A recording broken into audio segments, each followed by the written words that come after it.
So we're here in Grace, Idaho, and this is the potato harvester.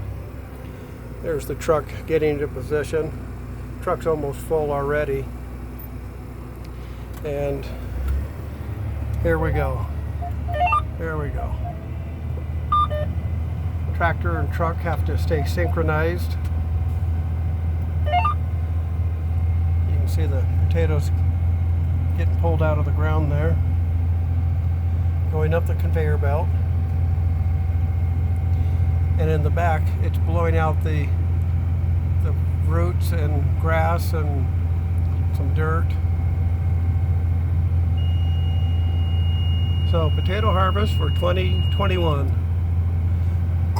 Our driver today is Lloyd Sorensen. And who's our driver of the truck? Do we know? I know her, but I can't remember her name right off. You know, my memory's shot. So he'll get this truck loaded. He'll get a new driver and a new truck here real shortly.